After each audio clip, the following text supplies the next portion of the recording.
Revolve on!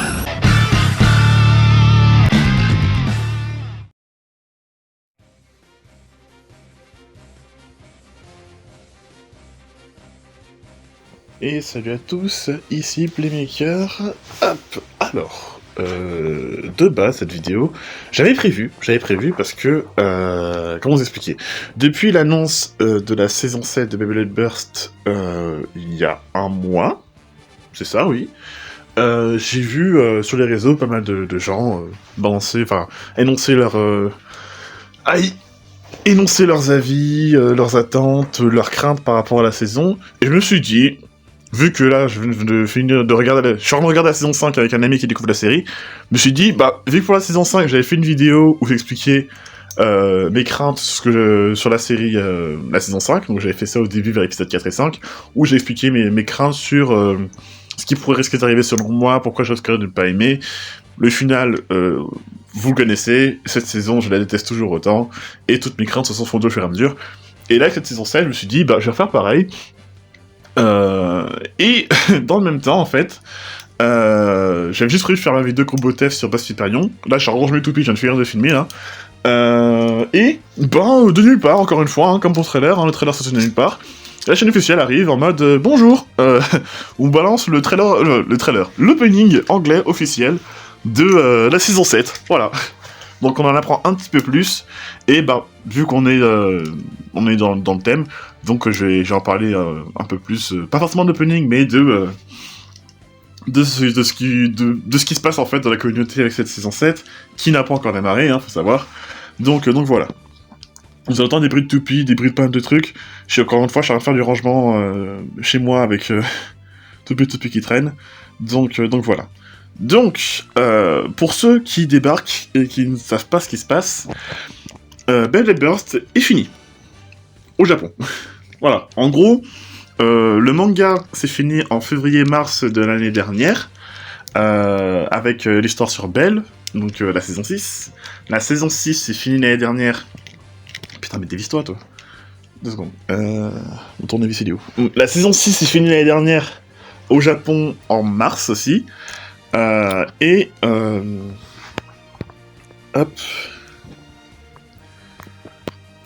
Et en fait, Takara avait lancé une gamme supplémentaire avec plus de toupies DB, donc Burst Ultimate. Et la dernière Takara qui est sortie, c'était Barricade Lucifer, qui est sortie le mi-décembre, enfin début décembre.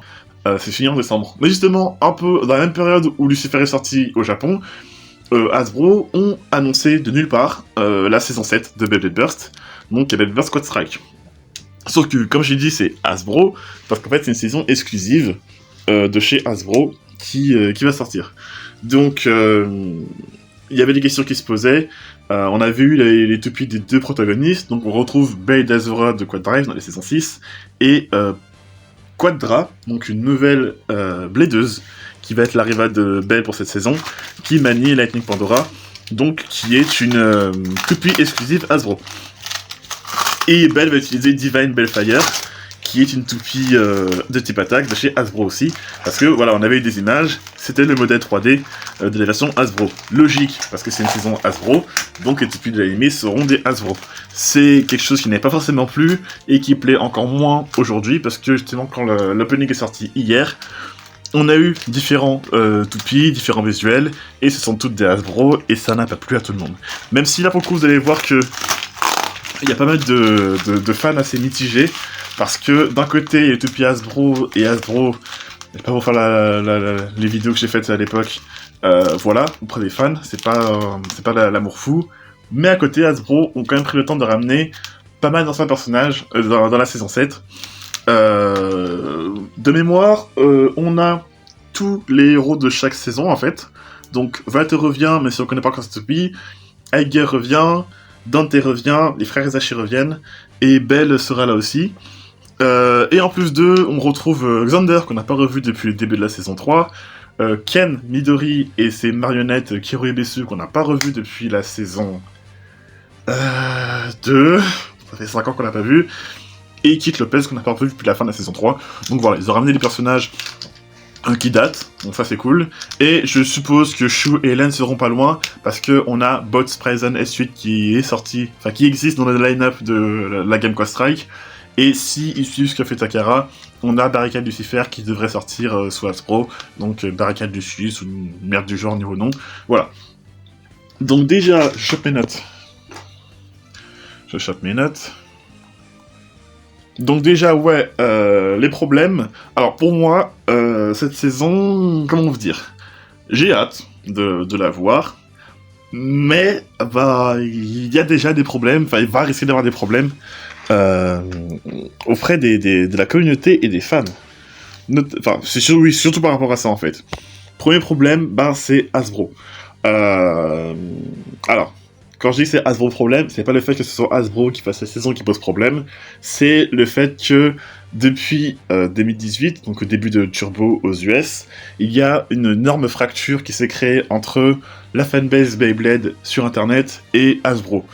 La différence des produits, la qualité des produits, j'en ai déjà parlé plusieurs fois, mais vous savez de quoi je parle. Et au fur et à mesure du temps, et ça s'est vraiment pas arrangé, on a une partie des fans qui assimilent à si c'est Hasbro, c'est forcément mauvais. Voilà, il faut pas de différence. J'ai vu des gens qui crachent déjà sur cette saison 7 alors qu'elle a pas démarré, on sait rien, on a juste un trailer en opening. Et voilà, c'est de toute façon, si c'est Hasbro, ce sera forcément de la merde, je joue avec un espoir, machin. Cette haine envers Hasbro, c'est un peu parti loin, quand je vois qu'il y a des gens qui crachent à la gueule des fans de Hasbro, même des jeunes fans de Hasbro, qui ont absolument rien demandé, voilà, En fait, alors peut-être que je le pense mal, hein, personnellement je pense que détester Hasbro pour ce qu'ils font, on a le droit, mais cracher à la gueule des fans qui ont rien demandé, qui profitent de ce qu'ils ont, et qui se contentent de ce qu'ils ont parce qu'ils n'ont pas accès à autre chose, ou parce qu'ils aiment Hasbro, c'est possible aussi, hein, sur ça, pas foufou, quoi. Après voilà, il y a des gens, c'est Hasbro c'est pas bien, achetez Takara c'est le meilleur, sauf que ces personnes ont tendance à oublier que tout le monde n'a pas forcément accès à Takara, et que c'est beaucoup plus simple économiquement et plus pratique aussi d'acheter du Hasbro dans le magasin local, plutôt que passer par internet. Et on a aussi, j'en ai déjà pas d'autres vidéos, mais ça paraît obvious, c'est beaucoup plus simple et beaucoup plus économique selon les pays d'acheter du Hasbro en magasin, au moins tu sais ce que tu achètes. Même si, effectivement, les produits de chez Hasbro ont de gros problèmes. Je pense à Zil Achilles A8, qui est aussi moche dans les jouets que dans l'animé. Donc bon, voilà. J'ai vu aussi des gens qui disaient... ça, c'est aussi dans pas mal de gens qui disent ça, même dans les commentaires. Moi, de toute façon, Hasbro, ils font ça que pour la thune. C'est une série commerciale, machin. Alors déjà, des séries qui existent pour vendre des jouets, ça existe depuis très longtemps, genre très longtemps. Chez moi, mes parents, ils ont les DVD d'une série qui s'appelle Cosmo 4, donc la première du nom, hein, pas la série 2011, la première du nom qui date de 85, et cette série, quand tu la regardes, tu sens que c'est une série commerciale pour vendre des figurines, et encore une fois, la série date de 85. Des séries qui existent pour vendre des jouets, ça existe depuis des décennies, c'est pas nouveau, et Beyblade construit tout son univers économique sur ce principe-là. L'animé et le manga sont dérivés des jouets, c'est pas nouveau, et évidemment, pour Hasbro, ils ont tout intérêt à avoir une série pour vendre des jouets.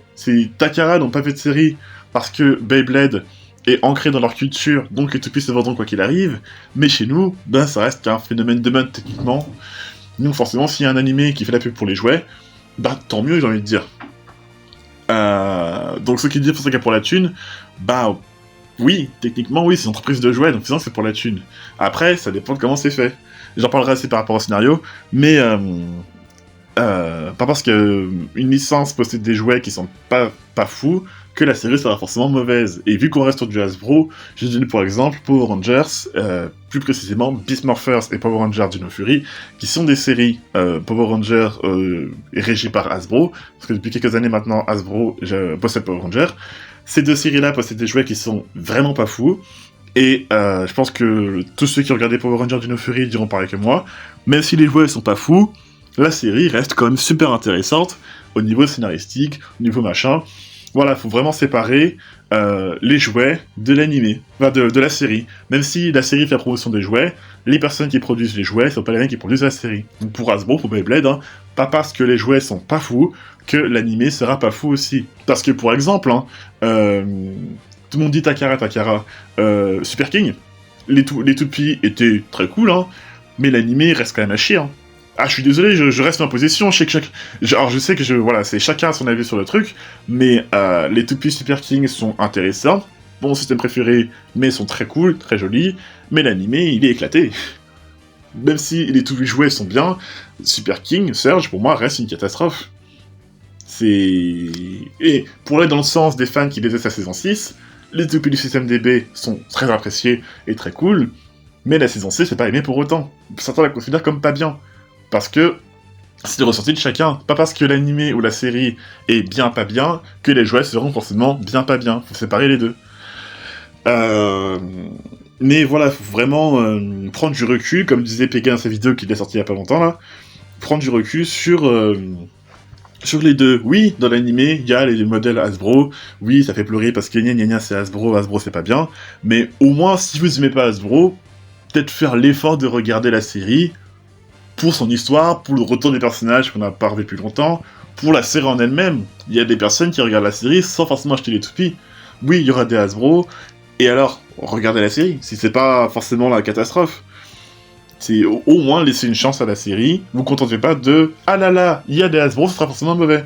Comme les personnes, par exemple, hein, je monte un peu plus loin, mais qui n'ont pas regardé la saison 4, parce qu'il n'y avait pas Valt. Ils ont dit « Il n'y a pas Valt, c'est pas bien, ça m'intéresse pas ». Je vous force pas à regarder, mais au moins laissez une chance à la série, ou au moins laissez-la le temps de démarrer. Encore une fois, la série n'a pas encore commencé devant cette vidéo. Donc, il y a des Hasbro, oui, vous savez à quoi vous attendre, mais voilà, au moins laissez une chance à la série. Mais je dis ça, mais parfois c'est un autre problème aussi, c'est que je parlais des personnes qui aiment pas la saison 6, et justement, bah voilà, Quad Strike semble être une suite directe à Quad Drive, ou Dynamite Battle, la saison 6. Et la saison 6, c'est la saison la moins aimée des fans, pour diverses raisons, et notamment son personnage principal, Bale Dalizora. Donc Bale de la Cocotaine, pour ceux qui regardent en VO. Et bah justement, bah pour cette saison, il sera le personnage principal, enfin l'un des deux personnages principaux avec Quadra. Donc je pense que pour Bale, vu que tout a été raconté sur lui niveau scénario dans la saison 6, il sera juste là pour créer une rivalité avec Quadra, et mettre en avant Quadra justement. Comme tout ce qui a été fait avec Soulburner et Playmaker de la saison 2 de Vrains. C'est que voilà, pour Yu-Gi-Oh! Vrains, la saison 1, Playmaker était personnage principal, et dès la saison 2, on t'ajoute Soulburner, Playmaker est un peu en retrait pour que Soulburner grandisse en tant que personnage principal, pour ensuite ramener les deux un peu plus sur le devant de la scène. Donc je pense que voilà, pendant une partie de la série, Bell sera un peu moins important, et je pense que vu le nombre de personnes qui détestent ces personnages, ça vous dérangera absolument pas d'avoir Bell un peu moins, mais voilà. Donc oui, pour moi, Bess sera là pour servir de faire valoir à Quadra, et tant mieux, j'ai envie de dire, hein, tant mieux, parce que quand on a que nos personnages principaux, c'est bien d'en parler de temps en temps, d'en parler, de développer. Ceux qui semblent avoir tout un délire avec ces toupies élémentaires, enfin, ça sont délire des éléments de Pandora. Alors, j'ai vu des gens qui pensent que les éléments concernera les toupies de tous les personnages principaux. J'avoue, j'avais pas pensé jusque-là. Pour moi, penser qu'il y avait que pour Pandora et Quadra, parce que on connaît maintenant les 4 versions de Pandora dans le line-up des jouets. Chaque élément est représenté par chaque type, et chaque type est représenté par chaque couleur. Donc on a 4 Pandora, un de feu, un de vent, un d'eau, un de foudre, et chacun a un des 4 types différents de Beyblade. Je trouve ça cool. Après, il y en a qui disent que ça pouvait s'étendre plus loin, genre comme quoi Sprayzan pourrait être lié au feu, que World Knight pourrait être lié au vent, que... comment ça s'appelle Stellar Hyperion pourrait être lié au feu, que Comet Helios pourrait être lié à l'eau, Tiantiabus pourrait être lié à la foudre, etc. etc. À voir. De toute façon, le concept des éléments pour une série comme ça, c'est du vu et revu, c'est du classique, mais ça peut être intéressant si c'est bien travaillé. Donc à voir. Si est-ce que chaque personnage sera lié à un élément particulier, un peu à la manière des Bakugan, pourquoi pas, à voir. Mais justement après ça aussi, c'est un truc qui m'inquiète pour mon troisième point, c'est l'histoire. Alors je sais qu'ils vont me dire, mais Playmaker, pourquoi tu fais seulement l'histoire d'une série Beyblade, c'est une série qui sert à vendre des jouets, donc pas besoin d'avoir un scénario. Bah je suis pas tellement d'accord, notamment parce que j'ai fait une bonne dizaine de vidéos sur le manga, il y a mes reviews qui expliquent certains points scénaristiques, et surtout qu'il y a des éléments importants et marquants dans l'animé comme notamment l'épisode final de la saison 2, qui ne fonctionne pas sans scénario. Et voilà, t'avais toute l'évolution de Vat, il y a eu une évolution de son but, qui passait de « je veux devenir le meilleur » à « je veux devenir le meilleur et sauver mon ami ». On a l'évolution de Shu, j'ai fait une vidéo entière dessus, donc je vais pas vous résumer. On a le fait que les deux personnages, leurs deux motivations, s'entrechoquent en finale, tout en accomplissant leur promesse à la saison 1, on se retrouvera en finale. Voilà, c'est... Sans scénario, Beyblade ne fonctionne pas. Il faut un minimum de base scénaristique pour que ça raconte quelque chose. Au moins pour la construction des personnages. Je n'aime pas les trucs ultra poussés, hein, mais au moins une base scénaristique. Là, ce qui m'inquiète un peu, c'est qu'il n'y a pas de manga. Il n'y a pas de manga. Alors, je sais que j'ai déjà précisé que l'anime n'est pas une adaptation directe du manga, mais le manga servait quand même de base ou d'inspiration pour l'anime. Quand on sait qu'il y a plusieurs éléments du manga, plusieurs éléments importants qui sont dans l'anime, la finale de la saison 2, la défaite de Val contre Louis, Master Dragon, plein de trucs comme ça, c'est que j'ai tendance à penser que l'auteur du manga était plus ou moins impliqué dans la production de l'anime, sauf que l'auteur du manga, donc Hiro Morita, ne bosse plus sur Burst en fait. Depuis qu'il a fini sur Burst depuis un moment, il bosse déjà sur un autre manga pour une autre production de Takara Tomy, donc Magical Shio ou un truc comme ça, je sais plus, jeu de cartes. Là, cette saison-là, ce sera vraiment entièrement scénarisé par la prod de Hasbro. Donc, est-ce qu'ils vont réussir à proposer quelque chose d'intéressant sans partir trop loin dans la GSS de Burst, ou est-ce qu'ils vont faire une saloperie comme à la saison 5, ou faire Candy Fan Service, voilà, on intègre nos personnages, on te met en avant tous les anciens, et voilà. Je ne sais pas. Parce que du coup, en plus, ce pire, c'est que voilà, on a une petite base pour te donner une petite idée de ce qui peut se passer. On ramène les anciens pour compléter le line-up avec 10 personnages. On te tease, vite fait. Moi, je pense que c'est un teasing pour que Pax, le frère de Quadra, soit le méchant. Parce que la première ligne de l'opening, c'est Darkness turns to light, les ténèbres deviennent lumière, et on te montre Pax puis Quadra. Pour moi, c'est évident que Pax soit méchant. Après, à voir s'ils font autrement. Hein. Moi, j'ai vu Pega qui précisait qu'il pourrait remettre Lane en tant que méchant. Pourquoi pas, hein. Enfin, pourquoi pas. C'est Hasbro, c'est capable de faire des incohérences, hein. Mais oui, parce que, encore une fois, Shu et Lane sont pas dans l'opening, mais ils vont revenir, c'est évident. Free et Louis, je ne sais pas s'ils seront de retour, mais ça ne me surprendrait pas de les revoir, parce qu'il faut montrer les personnes préférées des fans. Mais voilà, faut quelque chose pour avoir une bonne base. Mais voilà, en gros, le gros de cette vidéo, en fait, c'est surtout de vous dire d'expliquer un peu mon ressenti sur tout ça, et surtout mon ressenti sur la communauté qui insulte déjà la saison alors qu'elle n'a pas commencé. Peut-être que la saison sera bonne, peut-être qu'elle sera mauvaise, mais à l'heure actuelle, on n'en sait pas plus qu'un trailer en opening. Donc, au moins, voilà, vous aimez pas les jeux Hasbro, compréhensible, faites la part des choses. Au moins, juste, contentez-vous de regarder la série, et de juger la série telle qu'elle. Parce que vraiment, après oui, Hasbro l'ont cherché parce que la réputation est niquée depuis plusieurs années, mais d'un autre côté, crachez pas sur Hasbro, enfin sur la série faite par Hasbro, juste parce qu'elle fait par Hasbro. Vraiment, ça, c'est un truc que j'ai trouvé flagrant, c'est que quand la saison 7 a été annoncée, j'ai vu des gens qui étaient hypés, mais quand ils ont réalisé que c'est une saison faite par Hasbro, ils ont retourné leur veste immédiatement pour insulter la série. Faites la part des choses, réfléchissez un petit peu, et vous aimez pas Hasbro, regardez au moins la série. Peut-être que ce sera bien. De toute façon, il y aura des reviews sur la série et sur la chaîne, ça change pas. Mais peut-être que ce sera bien, donc voilà, c'est mon ressenti un peu sur l'heure actuelle des choses. Mais voilà, je dis ça, hein, je suis un petit peu hypé parce que j'ai hâte de voir ce que ça donne, une création 100% Hasbro, vu que je sais ce que Hasbro ont fait par rapport à Power Rangers, mais c'est pas totalement une équipe de production, j'ai des petites chances, enfin des petits espoirs, mais de l'autre côté, je sais que cette saison sera le Shogun Studio de Burst, c'est-à-dire que, vu que c'est Hasbro, cette saison sera détestée de tous les côtés, et les gens vont pas chercher à comprendre, au moins je pense qu'il y en a qui vont pas la considérer comme canon. Voilà, je pense que d'ici quelques années ou d'ici quelques temps, Quad Strike, même si elle va tenter de faire des choses intéressantes, sera malgré elle la saison la plus détestée après Quad Drive. Mais voilà, j'ai mes petits espoirs de voir ce que peut proposer la série. Mais concernant sur la série en elle-même, sur son avenir, je pense qu'elle va être détestée à tout jamais. Comme ce fut le cas pour Shogun Steel il y a 10 ans maintenant. Donc voilà. Donc dites-moi ce que vous en pensez en commentaire.